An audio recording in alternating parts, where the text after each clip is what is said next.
Hey, everybody. Welcome to Project Next Media. Thank you so much for tuning in. Tonight is extremely exciting. At Project Next, we are trying to unite Southern Indiana, the entire country, because our current media and social media are always trying to divide us. They're trying to make us fear our neighbors for thinking differently or voting differently. They're trying to panic us, and they're profiting off of our panic. And we are sick of that here at Project Next. And so we decided to make our own news where we give you the truth and we do everything we can to make your lives better. Tonight, we are meeting with three fantastic Indiana Democratic women leaders. These three are running for Indiana State Democratic Chair. We are thankful they are going to be joining us soon. We're going to be asking them questions that matter to you.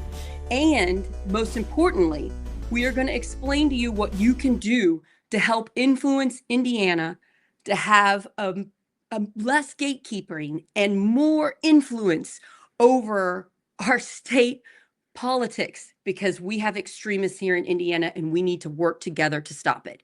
I'm with Scott Aaron Rogers, who is going to be doing a lot of our tech things. And Howdy, everybody. I'm with Dr. Tim Peck, who is a co-founder of Project Next, and my friend. Tim, why don't you take it away there? We can't hear you. You're on mute there, Tim. Pretty amazing, Hey, there we that are. we have here lined up with Jennifer McCormick and Karen Talion and Destiny Wells, three women who I admire and who have been leaders of the Democratic Party. But we're not here so much to talk about what's good for Democrats, but more what's good for people, what's good for Hoosiers. And the three of us, we're concerned about bringing more balance back to Indiana, back to the Midwest, back to the country. And so tonight is about asking these leaders about how they're going to make your life better, how they're going to make our life better.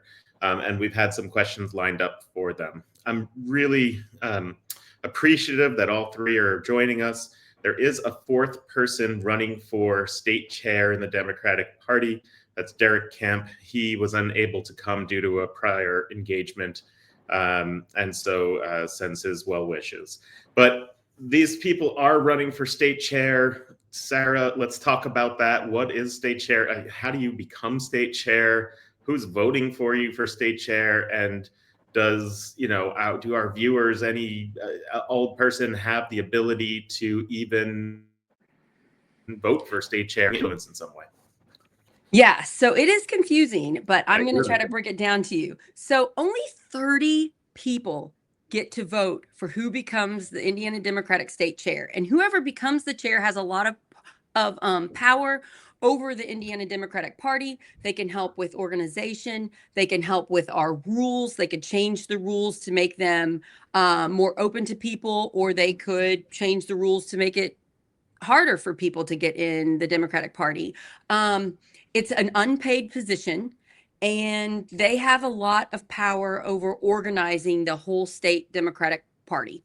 So who gets to vote? Well, district chairs and vice chairs get to vote, central committee people, and the chairs of caucuses, like the Young Democrats Caucus or the Latino Caucus or the College Democrats Caucus. So there's 30 of those people.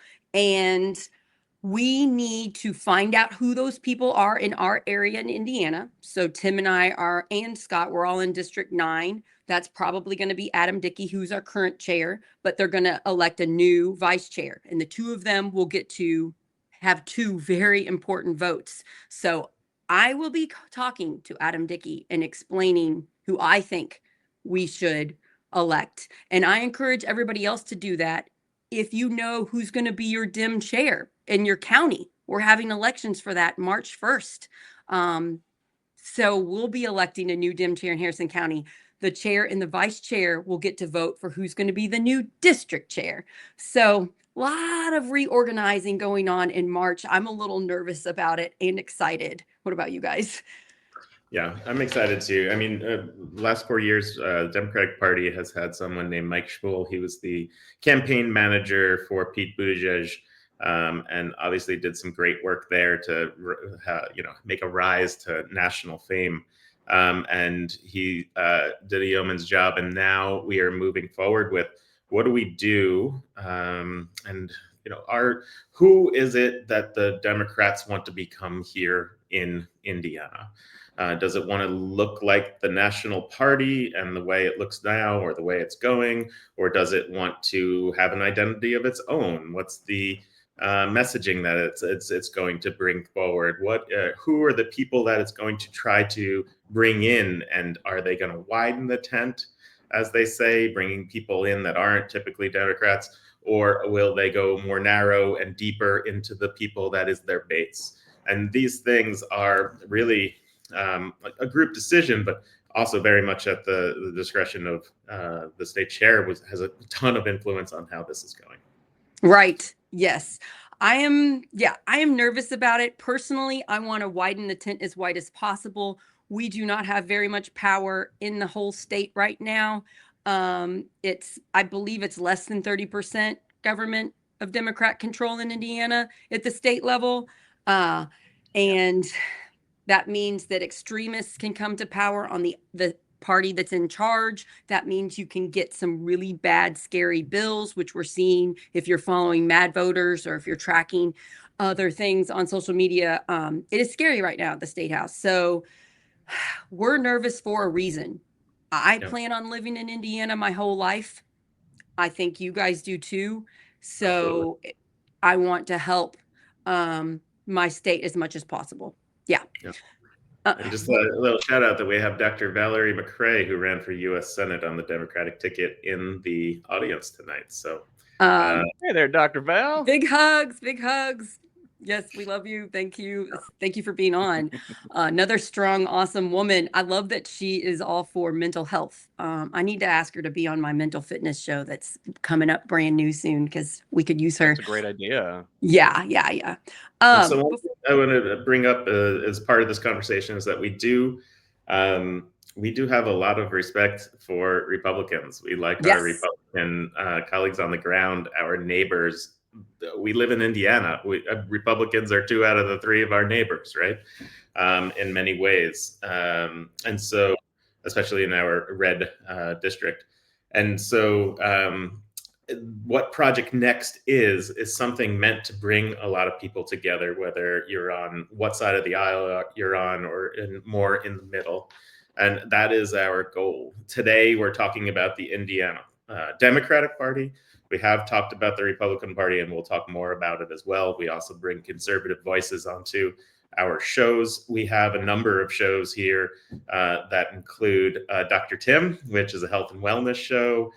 We have Scott, an incredible job branding the rebrand of our show, where we talk about religion, and that is a doctor and a priest walk into a podcast. So that's pretty good. Sarah, but what other shows are we doing? This show is Get the Word Out, and this is where we literally get the word out about government information. If there's a scandal everybody needs to know about, if we're trying to encourage the public to shine a light on bad behavior and make people do better, we're doing it on Get the Word Out, because we're literally trying to just say it. So this Sunday, I'll be having a Get the Word Out show at noon with Jesse Brown, who is an Indy City Council member. And we will be talking about the Indy City Council and the Palmyra Town Council. Both of them have similar issues and we're going to talk about how can you all help with the local government in your area. So I'm excited about that one. And then we have Corinne Straight's show, Plots and Politics, where she does a deep dive in U.S. history, and then we compare it to today, and then we learn and grow from the history. It's pretty incredible. We're doing a 3-part series right now on Black History Month, and we've been talking about the Civil War and after. So I've been learning so much from her. She is incredible. And then what else am I missing? We're doing a mental fitness show. Mental fitness show premiere episode Tuesday at noon. First episode is going to be about anxiety with my friend Ellen Kelly, who is a retired therapist. I feel like a lot of people need help and they cannot afford their own therapy. or take the time to go to it. So we're going to talk to people live. And if they have questions, we will have a retired therapist there to answer. I also want to shout out our if you want to support our brand new independent media company, Carly just shouted out that she likes the shirts. Thanks, Carly. Love you, girl.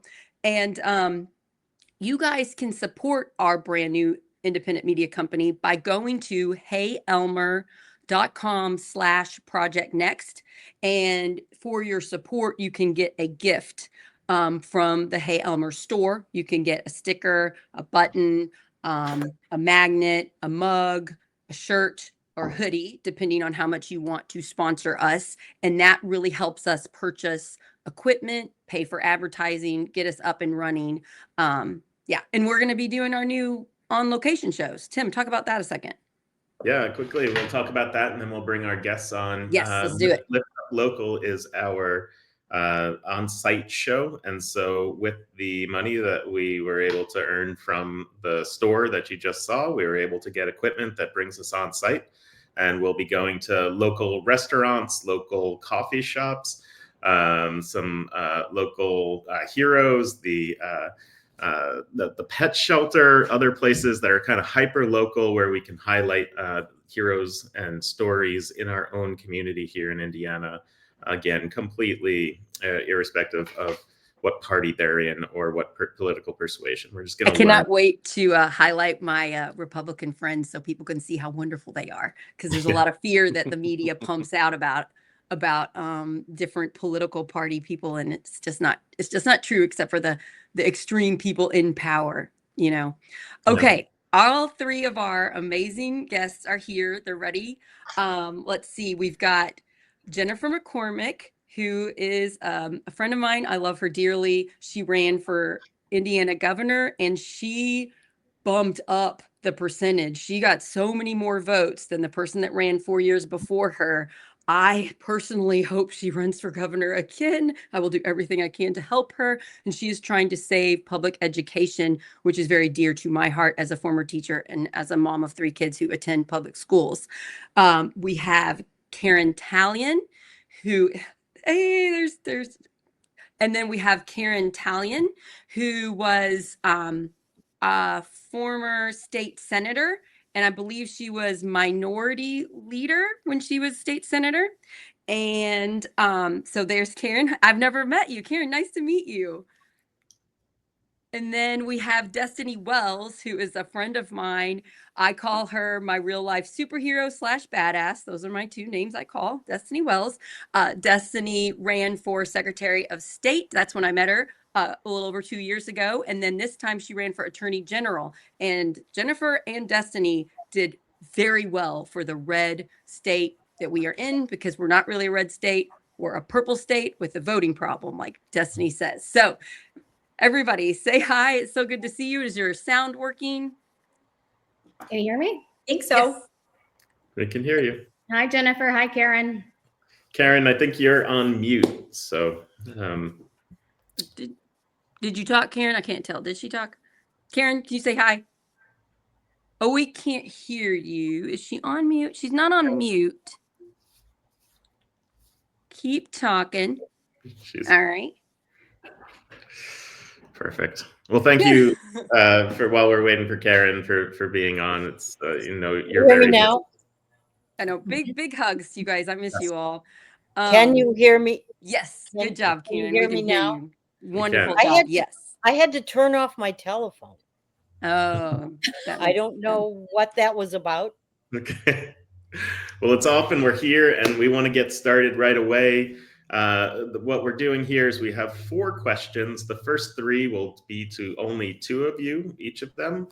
You'll all get the same amount of time and questions at the end of the day. And then the third question is all 3 of you. And we'll ask who should be able to speak first. And then the ask is to give us 3 minutes of your thoughts, and then we'll move on to the next person. Lots to do. We wish we could be here for hours. Yes. We wrote 20 questions and had to narrow them down to 4. That was probably the hardest. The way we'll handle the time is I think your screen will get bigger when you're talking, and when the 3 minutes ends, we'll put you back on the smaller screen, and that'll then you'll know 3 minutes is up and you can finish your sentence. We don't want to be like rude and be like, ah. So that'll be your cue about the 3-minute time. Do you want me to go with the first question, Yeah, Tim? first question comes from Okay. Sarah. Go for it. And So the it's first for question's gonna- Karen and then Destiny. Right. Okay. While running for state house, I met many strong leaders in Indiana who wanted a seat at the Indiana Democratic table. For one reason or another, they felt ignored. Some of these people were turned away at the county level and some at the state. I myself felt that I had to work hard to elbow my way through the friction into the party when I first became active. Last month, co-host Corinne Strait and I did a show on gatekeeping, and we've had dozens of people tell us similar frustrations about both the Republican and Democratic parties. Has this been your experience? Why do you think many people feel this way? And how do we fix it? This is an easy 3-minute, question there. Right. And Karen, To me? yes. Okay. So I wanted to answer this question by telling you a couple of stories. I was in my early 30s. I had 3 kids in public school. I didn't like some of the things that were going on. So I decided I was going to run for school board. I signed up, and because we run in districts, I had to run against a longtime, well-liked incumbent. I was a little brash. I showed up at the precinct organization meetings, and I just quite didn't get why I wasn't welcome. I only knew a few of the party regulars. I didn't have any idea what I was doing, actually. And I lost. Not surprising. But afterwards, my county chair called me and he encouraged me to keep coming and keep being involved. And he asked me to help with other people's campaigns. And I did. And I stuck around and I worked on a lot of things. And I became a precinct committee person. And I became known. And a couple years later, they needed an attorney for the fire department. They asked me. And over the years, I did more and more. I did a lot, actually. And one year, I got a call. My state senator was resigning, and you're going to do this. I was kind of blown away. But that's the lesson I learned. You can't just barge in and demand things. Politics is a group activity, and you have to bring yourself into that group. Now, here's my second story. I had some friends. I live in a little town, Ogden Dunes. They'd never been political before, but one year, and maybe it was right after Trump, they got the bug, right? So John went down to the local voter, election board and signed up to run for precinct committee person. Now, the person who took his application sort of said, do you know who you're running against? At that time, he didn't know. He didn't know. But at that time, I'd held that position for more than 25 years. And I was already on the state central committee. I was in the Senate. He signed up to do it and he didn't have a clue. He was a friend of mine and he didn't know. I called him and I told him, hey, if you want to do this, great. I'll be your vice and help you through it. So 2 years later, they moved out of town and I was back at precinct committee person. So my personal experience has been, if you don't come in with brash demands and demand that you know what you're doing and everybody else is dumb, if you don't come in with a slash and burn attitude, people welcome you. Politics, like I said, social activity. If you really want to join the group, great. But take some time to learn, find out what you're doing. And I think that you'll find yourself being welcomed. Thank you, Karen. Okay, Destiny, how would you like to answer this? Yeah, I think I appreciate Karen's example, and I would say that mine comes from the other side of the spectrum here. I do believe there is an immense amount of gatekeeping. I came into the party because of my personal connections in the national security space. I knew Shmuel, and I was excited for his chair candidacy. And I reached out personally and said, I'd like to help you. And I was made a deputy chair on a state central committee, right? I got like an access like VIP access pass out of the gate. And so when I brought that experience as my role of deputy chair of coalitions and expansion, which was Mike saying, Destiny, I want you to help grow out the party, I hit every backstop in the party. A lot of friction that I have had in the party is not because of my candidacies. It's not because of running for Secretary of State or for Attorney General. It's actually from being deputy chair of coalitions and expansion and being repeatedly told no by party insiders that we can't grow out the party. What I did was I looked at the groups and I thought, let's start with the women, because we have this case called Dobbs that is percolating. Women's rights are going to be on the chopping block, and it intersects all of our other groups. I was told no repeatedly by executive officers on the State Central Committee as to building out that group. And I was told I needed to actually build out the Relic organization. And that organization today is about 4 or 5 women who are active, as opposed to the multiple groups that we had at the table when I started. Also, I was told for groups like veterans, they had already come to the table and been told, actually, no, you can't be a voting member. Seniors, you can't be a voting member. Disability, we're not going to work with you. I tried to get AAPI to come to the table. Destiny, you can't do that because AAPI doesn't have enough significant population in Indiana to actually give them a vote on the State Central Committee. This committee has been gatekeeping for years.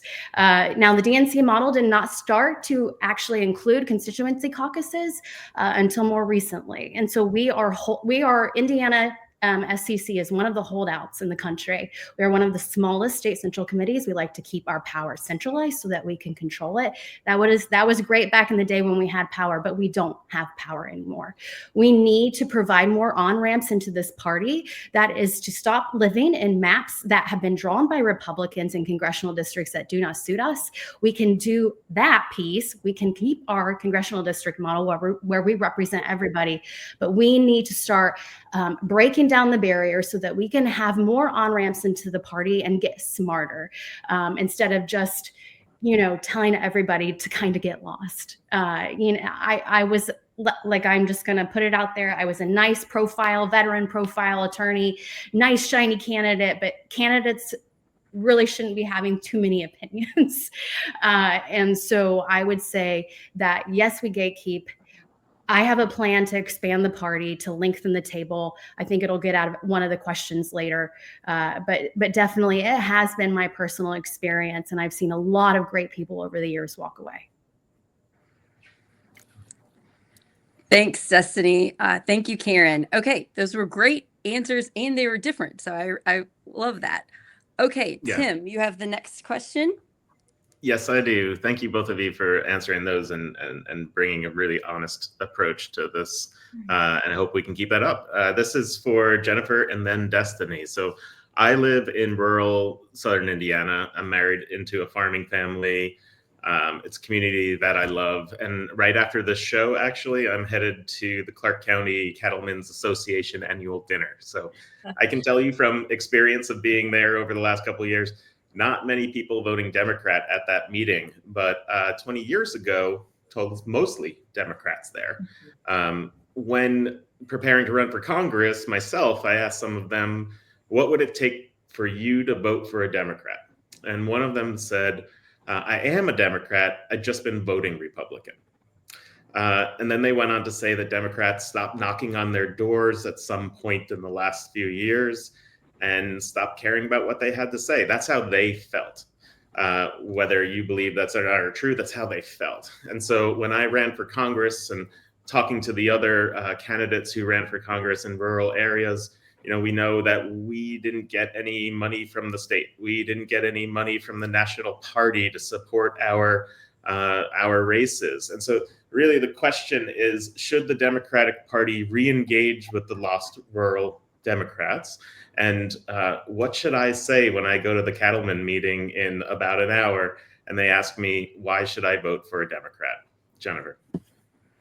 So first of all, I want to thank Tim and Sarah. It's great to see you both, and well done on Project Next. I mean, this is what it takes, right? There is a role for everyone to play. And I know you guys have played multiple roles, but this is important. And so I commend you. And to Sarah, or to Karen and Destiny, and, Derek's not with us tonight, but I also commend all the candidates for doing what we're doing. There's nothing easy about it. But for me, I've talked about this a lot as far as I grew up in rural Indiana. I returned to rural Indiana as an adult, and I will tell you there's a big difference. There's a big difference from when I was a kid to being double nickels and going back. There's just a big difference. But one thing that is the same is it's very relational. It's very much about meeting people where they are. And during both of my statewide campaigns, I was right in the trenches with people, even areas that people told me, don't go. You go to Indianapolis, you go to the Smile under it, you get to Lake, call it a day. And I'm like, that's why we lose. And so we really did take it serious, and we were keynoting at a lot of those dinners and supporting a lot of those county leadership and trying to help as much as we could. But it's relational. It's about getting to the people. It's about listening, but it's also about informing. I think that's one of our areas that we are not doing a great job as far as advocacy for policy and making sure people know what's going on, so then they can take the message to their local neighbors and family and have that conversation. But it's about, we have to keep going in the trenches, having those hard conversations. I know more than once I was on really conservative radio talk, and there was nothing fun about those in Allen County or in Marion County, but the people who were listening I've had still really, really good feedback. But the secret is unification. It's about going to the people and developing those relationships. Thank you. And Destiny, for you as well. So what should I say to these cattlemen when they ask me why they should vote Democrat? Yeah. Well, first, I hope that you're having a good dinner entree. Oh, it's always amazing. It's always a steak sandwich or something amazing. So yeah, thank you. I would second a lot of what Jennifer said. Something that Jennifer and I have in common is we're both farmers' kids, and I'm a farmer's kid who now lives in Indianapolis. I was talking about this morning to one of my friends, a PhD from New York City, who said, like, Destiny, you need to jump on and read this book. And it was about organizing, and he called him the GOAT, but the guy was like 85. And I said, I don't know. I don't really want to listen about organizing against this media landscape if you haven't been in this media landscape, because I think it makes all the difference. But he told me, no, it's a whole psychology of, gravitating towards somebody and how you reach them in a way that's organizing versus mobilizing. And I said, well, I do think that is one of the problems that the Democratic Party has. We conflate the two. We conflate mobilizing with organizing. And so what we do is we show up in these spaces and we try to mobilize our hardest in the last 3 or 4 months when we've not been there, we've not been present, we've not been organizing. And rural Indiana knows that's disingenuous. They know it is, and they're not interested. And so what we have to be doing is looking at this from a multi-layered approach. I would tell that to your cattleman friends, and I would say that the party has to work on how it is connecting with rural Indiana. Again, I don't want to beat a dead horse, but we have prohibited ourselves from doing this work. We had a constituency of party members from rural Indiana who wanted to organize, right, in the 2010s under the John Zodi chairmanship. And they wanted to start to be a group at the table where they could share their battle plans, their strategy as to how they were reaching rural voters. And we told them no. We have some amazing House candidates who have really hit the nail on the head when they say, do you know that I'm the only person, the only Democrat who touches these doorsteps? Otherwise, it is frozen turf. The Democratic Party is not present. And it's not just about knocking doors and canvassing. It's also about getting into different streams of media. I get some criticism from opponents in the party saying, she's all over social media. We don't really like it, and it's like, guys, we have to go everywhere. And if the Republicans are there, we're already late. Those are new voters that we can find. The Trump campaign, unfortunately, was very successful in finding new voters through social media. Yet we want to have a very higher than thou type of approach, and that's just not diplomatic for us enough. We have to roll up our sleeves. We have to get dirty, just like a cattleman, just like our farmer fathers. And go everywhere and have those authentic, genuine conversations, but in a very scientific way. Awesome. Thank you so much, Sarah. All right. So our last question was pretty traumatic for me, you all. It's about school boards. School boards are nonpartisan in Indiana. That said, we know that they have become highly politicized over the last decade throughout the country and right here in Indiana. In deeply red Harrison County, where I live, we received this text that came from a still unknown source. Scott's going to put that text up. And then we should probably just read the text. So this happened during the night before the election. It's got the North Harrison School logo, and then it said, vote blue on November 5th, vote for progressive values for our community. Vote for these candidates who will be strong LGBTQA plus allies, support reproductive freedom, protect trans rights in sports and bathroom access, and support migrant families. Kamala Harris for president, Sarah Blessing for state rep, Ashley Black or Jayma Goodman for North Harrison School Board, Blue River, 2 great choices. Brian Tinger for North Harrison School Board, Morgan, vote for progress tomorrow. Okay, so that was the text message. The unknown source used the North Harrison school mascot, which made it seem like it came directly from the school source system. It used buzzwords and messaging that they knew would drive Republicans to not vote for those who received the text.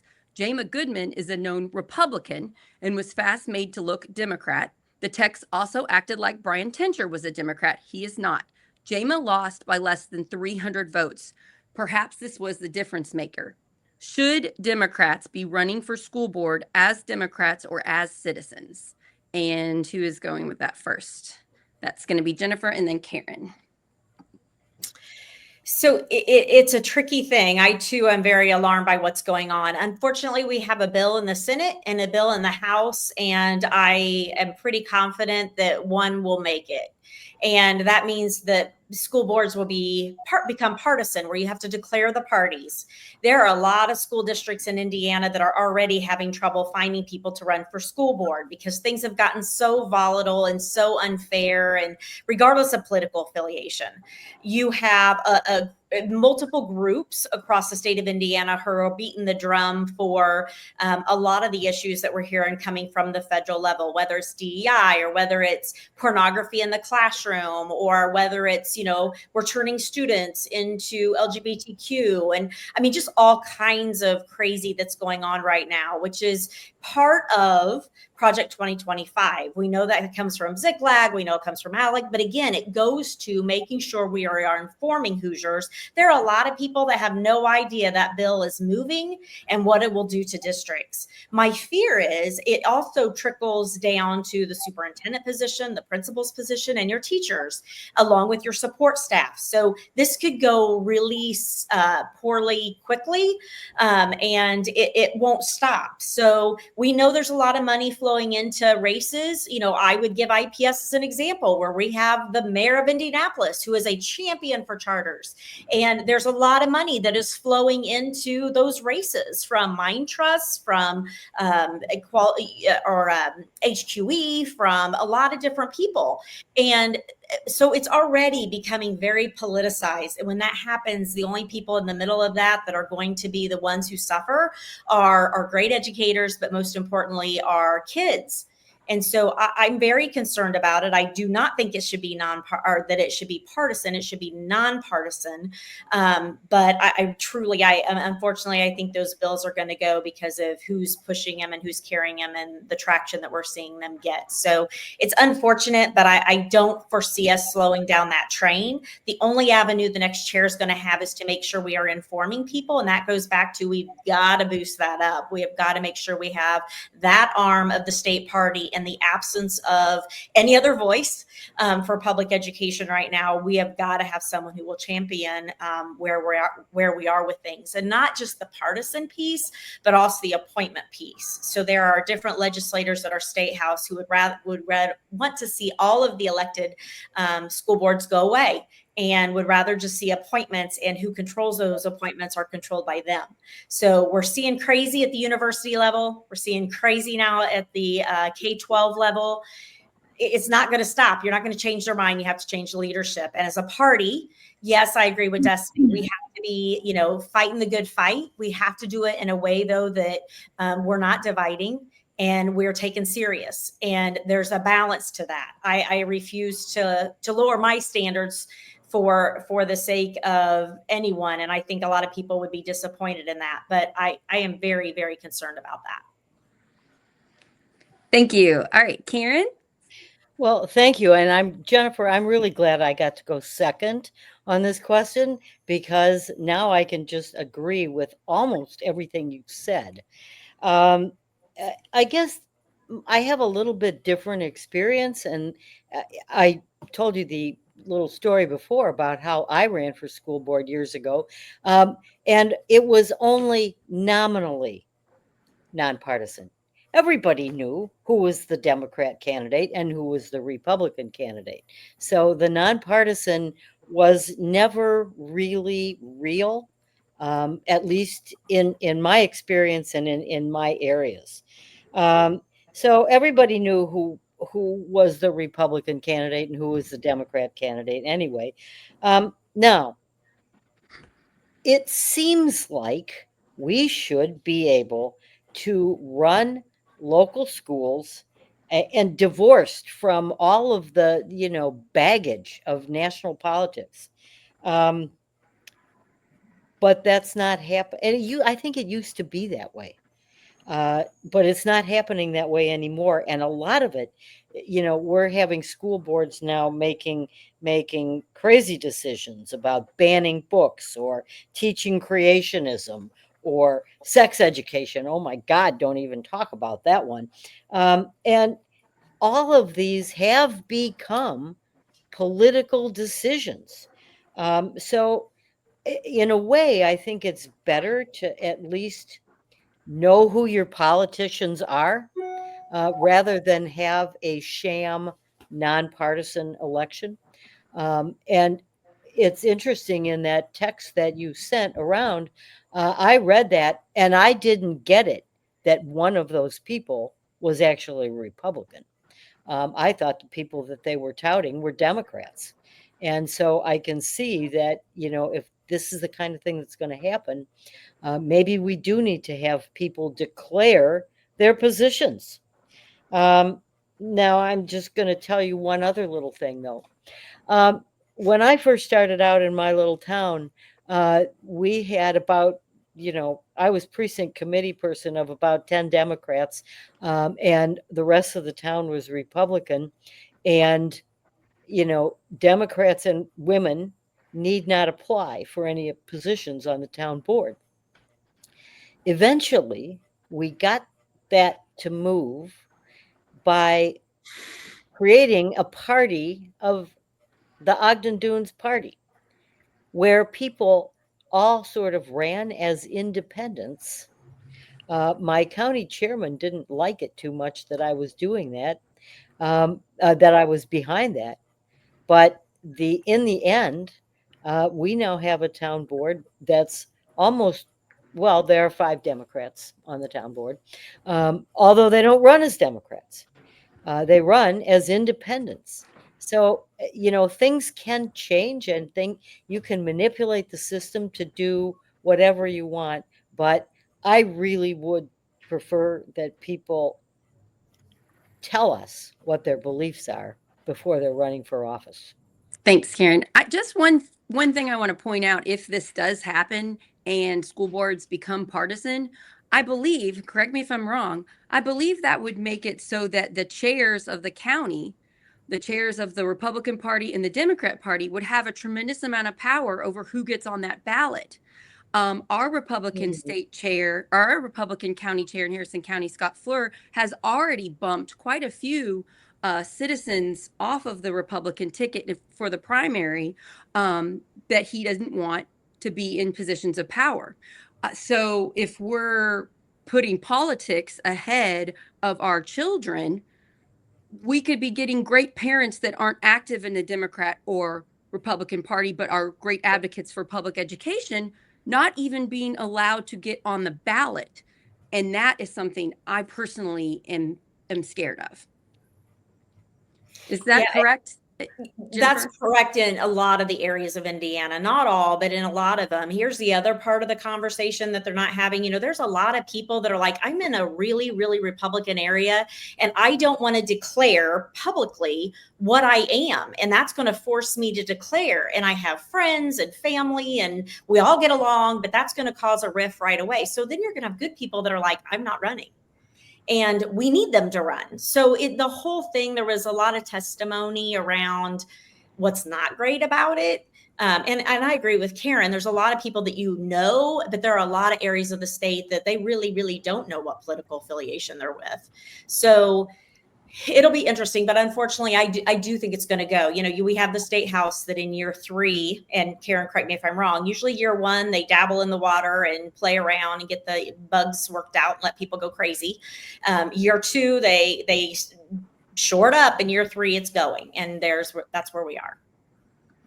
Thank you. Thanks for clarifying that. Tim, we have one last question for all 3 of us, I believe, all 3 of them.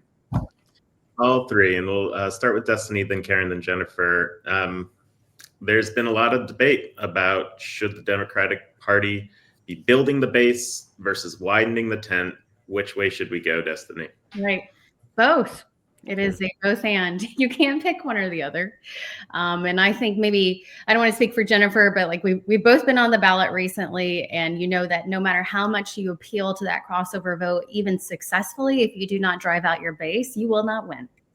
And we have had those occurrences in the last years, especially out of, look, I'm down here. You guys are going to have Jesse Brown on. Jesse Brown is actually my city councilor. So I live in Indianapolis, and I've seen the abysmal turnout because we're not engaging our base. At the same time, when it comes to the party infrastructure, we've really shrunk ourselves to be centralized so that we've shut off all the on-ramps, right, to widen the tent. So we need to be doing the technical work on the ground when it comes to engaging voters so that we are bumping that voter turnout, right? Yes, I am the person who said we're a purple state with a voter turnout problem. And yet again, here in this last cycle, we saw that largely in our urban areas where we know are very Democratic. We are failing to drive that base out. But then we also want to be extending that tent out into rural, and especially with this administration, we're going to have a lot of disgruntled, disenfranchised voters that we need to be scooping up. So it is a both and conversation, Tim. It is multi-pronged effort. And I want to just bring this in because nobody likes to talk about this on these calls where we're talking about, what we're going to do on the ground, but it requires a lot of resources. Right now, we have about a $1.6 million budget for the state party, but we really need to be working with about $2.5 to $3 million. And so we need to completely rethink how we are approaching this when it comes to those resources, because I'll tell you, as a statewide candidate, being in GOTV season here in Indianapolis and seeing really not a lot going on, it just is totally it just totally guts you, especially as a candidate when you have done so much work. We can't keep just relying on statewide candidates to carry all the water. We have to be looking at those local races all the way up and making sure that we are engaging our base, reinvigorating our base, getting back to them because they feel neglected.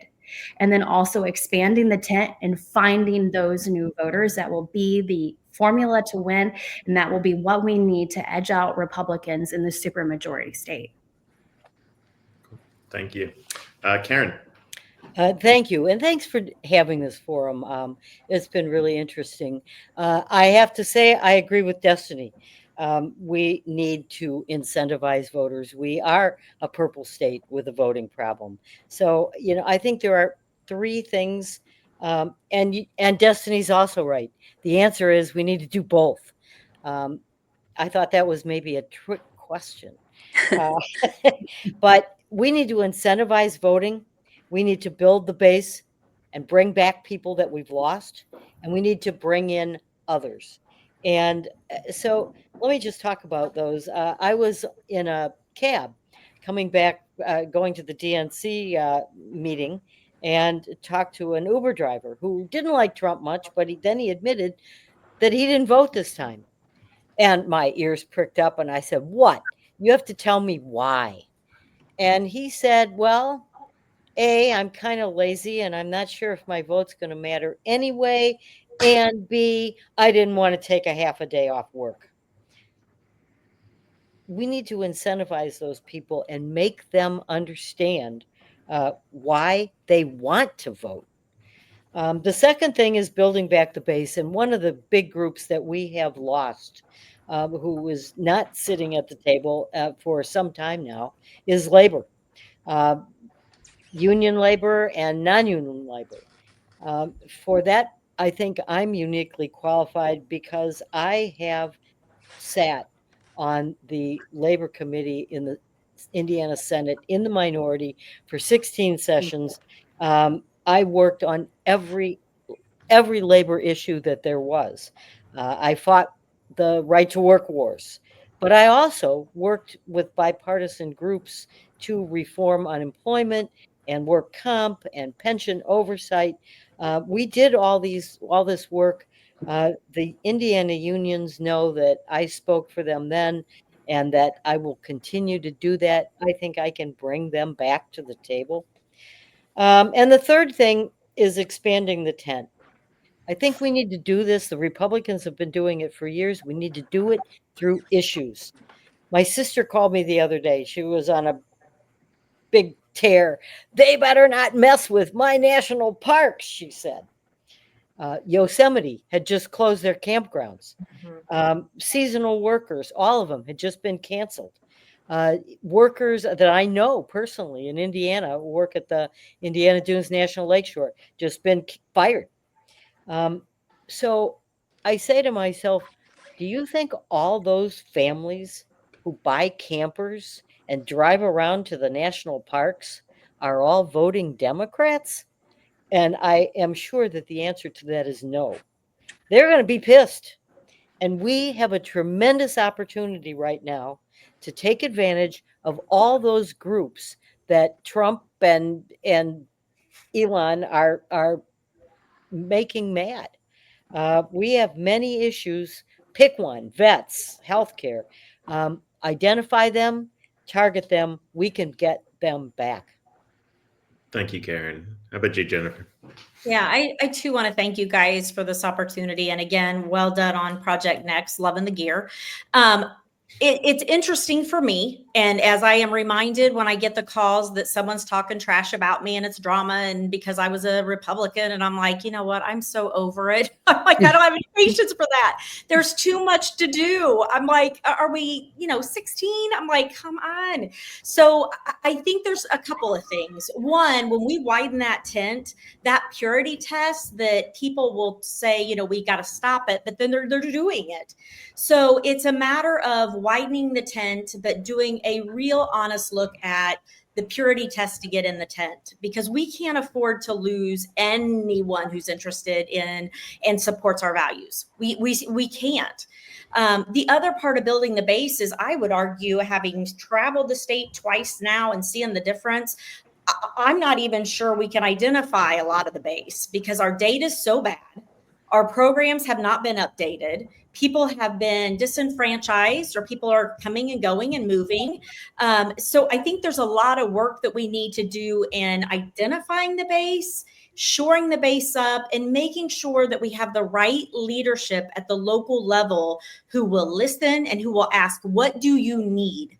What do you need from your precinct leaders? Do you have them? Do we need to find them? I mean, it's a matter of empowering that local level, but we have to identify that base better, because just from my experience, I'm not sure there's too many people that have a good handle on that right now in Indiana. And then that purity test has got to be, again, honest conversation. It is past due. Great. Well, we are ahead of schedule amazingly, and so thank you. And so we are thinking about doing one last question, a broad one, and I'll give you a moment to think about it while we do it. Scott, maybe you can ask the question, and then we can give everyone about 30 seconds, and then we'll go and have you all answer it. Absolutely. Thanks for joining us here this evening, ladies.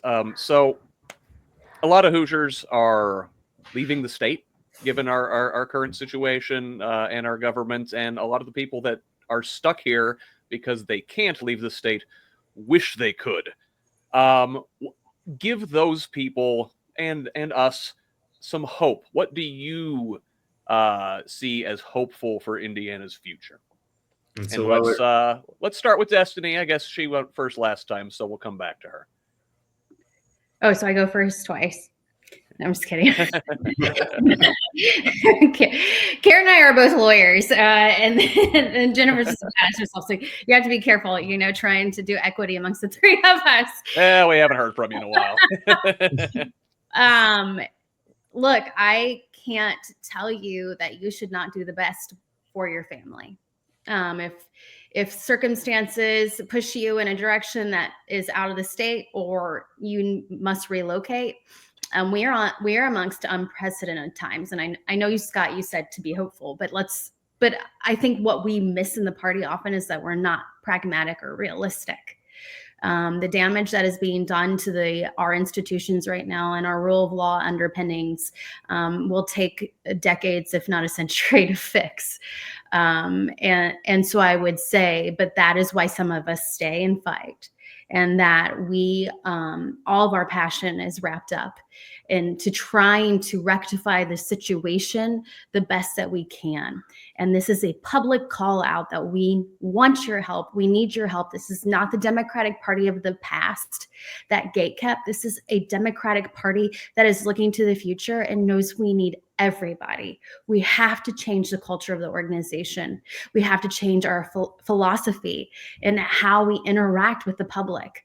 We cannot continue to centralize our power and to minimize our existence because some people are scared of change. Change is happening more rapidly than any of us could have thought.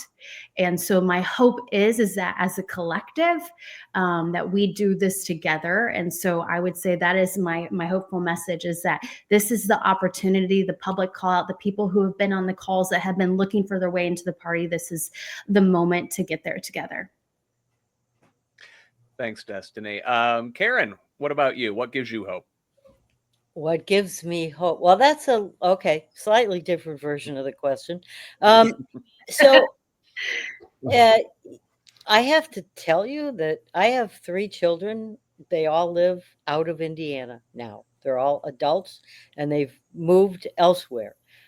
Some of them lived here for a long time and decided they were done. They were going to other places. But Indiana has a lot of great natural resources. We also have a lot of really great people. And that's what keeps me in my community. Even though people in my community may be Republicans or Democrats, some of them are crazy on both sides. Some of them aren't political at all, but they're all great people. We have a lot of really good communities here. And I think that anybody who wants to make that commitment can find a really good life here. There are crazy people everywhere, and just moving doesn't fix it. So if you want to have a good life, if you like your community, get involved, and don't walk away. I tried to retire. My daughter told me, "Mom, you're really bad at retirement." So that's where I am. That's what I do. I just feel for myself that I have to be involved, and I encourage other people to do that as well. All right. Thanks, Karen. Dr. McCormick, last one. How about you? What gives you hope for Indiana's future? What gives me hope is your background, because you've got the best one. But beyond that, I am super hopeful about the national change at the DNC. I know many people are, and there seems to be some excitement about that. And I'm hearing his messaging of he's not going to forget us. So we're going to hold him to that as far as a state. I'm hopeful about that. I'm hopeful about the future of our party. And here's why. I mean, the Indiana party, not just the national. I'm hopeful because we've had some amazing candidates on the ballot. I'm hopeful because I'm watching what's happening at the state house and the voice that they have and the message they're delivering. I'm hopeful because I know Fountain County had 100 Democrats show up, and it's out in the middle of the reddest of red areas when I was campaigning. I'm hopeful because I know Tiffany Stoner is organizing a bunch of women to sit in her living room and say, what can we do? I'm hopeful because of things like Project Next. Everybody has come up for air. And it's a moment that as a state party, we're either going to take advantage of or we're not. And this is a pivotal moment where we've got great ideas. It's just a matter of who can execute and who can unite and really who can develop other leaders to help with this. And it's massive, but I have to be hopeful. We have no other option, in my opinion, than to say, how, if we're not hopeful right now, how do we find our hope? Or how do we help others find that hope and look for what are those bright spots that we can build on? Some of our counties are doing amazing work. Do some of them have work to do? Of course. Some of them are starting to do regionalism, and I've been working with some on that already. And so there's a movement, there's a fever, there's the urgency which we need before anything happens. So I am hopeful. And I refuse to admit that I'm being naive, but I am hopeful because we have no other option, and we have to remain that, not just for the here and now, but we have generations behind us that are counting on us. Well, thank you to all three of you for giving us your time, but more so giving us the transparency. You know, this is a moment of transparency. You know, I think when we first started doing this, we actually got some friction from people saying, you don't really want to put the chair candidates on a live television show, right? On a live airing show. It's about keeping things tight within the Democratic Party. And so I think we've proven tonight that your words can give not only hope, but guidance and give us something that we can do to make next steps here in Indiana and make Hoosiers' lives better. So thank you so much for giving your time, your expertise, and you're all invited on to get the word out on Project Next, on individual interviews if you'd like, as well as. And I love you all on mental fitness, because these are three strong women that you have had to battle sexism. You have had to battle a lot of things to be in the positions of power that you are. And as a woman myself, I really admire the three of you. And it means a lot to my mental health that you are running and you are trying. And we're just going to keep working together to save our state. And I think we can. I know we can. And yeah, being so open and vulnerable tonight, all three of you, I really appreciate it. And I learned more about all of you. And just thank you so much. Thanks, Sarah. Thanks, Tim. Thanks, Scott. Thanks for doing this. Thank Whoever is the next chair, you're going to be up. We're going to call on you. Tim and I, after that election, after Indiana had national, we looked at each other and we're like, what do we do now? And we just had some conversations, and this is what we came up with. And I'm really proud of us. And I'm really glad we've got Scott and Karen to help us. Let's keep going. If you all wouldn't mind sharing this, Jennifer and Destiny and Karen, you can share this on your social media, this show. Anybody watching, you can press share right now. If you're not subscribing to these platforms, you can. That really helps us out a ton so that we can widen the message. The more people that see what we are doing at Project Next Media, which is a national company, the better chance we have of shining a light on Indiana, who has been ignored nationally for too long. So we're going to do all we can to shine a spotlight on local issues here, and you all can help by just sharing. So we're on YouTube and Twitch, one word, Project Next Movement, and Instagram, Project Next Movement, and then Facebook, Sarah Blessing Project Next or Project Next. And all of our shows are on those platforms, and we're also on TikTok. So thank you so much. Please share, everybody, and keep the comments coming because we'll respond to them. And this is how we do this. This is how we make democracy better in Indiana. We are transparent. We care about each other. We listen and respect each other, even when we have different viewpoints. Thanks, everybody.